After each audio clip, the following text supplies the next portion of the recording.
MMA veteran and legend, Ian the Machine Freeman. Pleased to meet you. Yeah. Pleased to meet you, Ian. First of all, how do you see the UK MMA scene at the minute? Well, it's just exploding right now, isn't it? I mean, well, 15 years ago when I first started, there wasn't even a cage in the country. It was all just done in boxing rings, even open mat. You know what I mean? Open mat sessions. It was MMA. It was grappling and submission, wrestling, and kickboxing all involved in one. But I think it took about 5 or 6 years before the first cage came over to here. But it is exploding right now because there's a show every weekend. Are you seeing a lot of prospects out there? Because obviously when you travel, you go and see a lot of people and a lot of shows, I assume, and you can see a lot of talent emerging. Oh, without a doubt. I see both sides, actually. I see a lot of talent coming out, but I also see a lot of journeymen. You know, the journeyman kind of annoys a little bit due to the fact of all the hard work that the talent is out there. You know, they train every day, they train hard. I mean, don't get me wrong, I've got them in my own gym. You know, they come once a week and expect to become cage fighters. You know, and you're thinking, you know, because there's so many people doing it now, great for the sport, but for the true champion who wants to become a professional and make money out of it, you know, and become a household name, it's kind of hard when all the other little guys are trying to jump in and take the place. One of the other things I'd like to ask, and I've asked the last couple of people I've just been interviewing, how important wrestling is in the clinch and takedowns. How do you see that development in Britain? It's massive. It's massive, because when I went to America, I learned Greco-Roman off some of the top people. Greco, obviously standing grappling, and obviously there's the freestyle wrestling that I got learned from the college kids. I mean, the college kids in America are unbelievable, you know, and it's a different world out there. BJJ, fantastic, but I honestly believe a good wrestler will always. Trying to get at. A good wrestler will always beat a good BJJ. Is that because a lot of fighters now, like, BJJ is still got it's very important, because if you get caught out and you're on the floor, you can get submitted.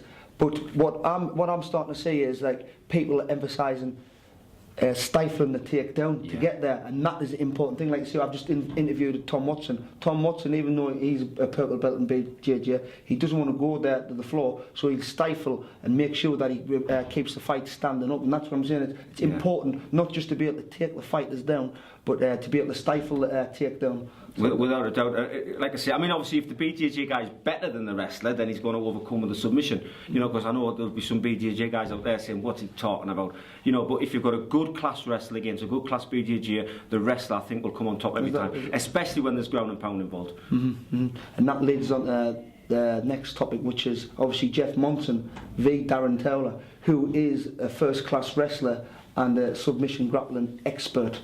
What do you see in that fight? Well, that's the classic striker versus grappler. I mean, don't get me wrong, Darren's really good when he's on top, but when you've got somebody like Jeff Monson on top of you, it doesn't matter who you are, it doesn't matter what position you are ranked in the world. Jeff Monson's the best when he's on top. I mean, he's won the Abu Dhabi. He's a you kind of doubt it. No, I mean, I was looking at his record today, and he had 57 fights, and 27 of them have been by submission. I know. So that is he's awesome, and once he pins you, you just can't move. But some people underestimate Darren's stand-up.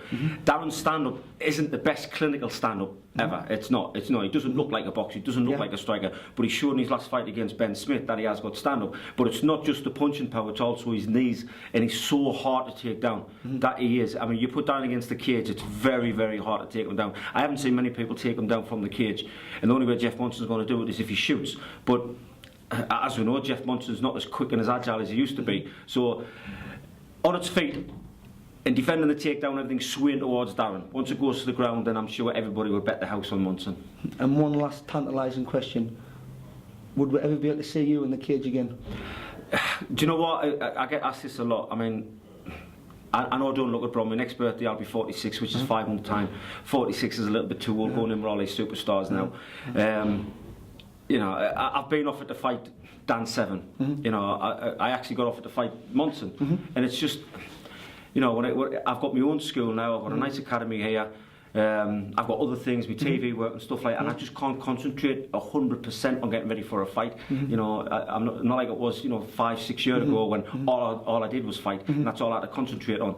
You know, I didn't even have a job. You know what I mean? Because my full-time employment, was becoming a fighter. Now I have jobs. I have many different jobs.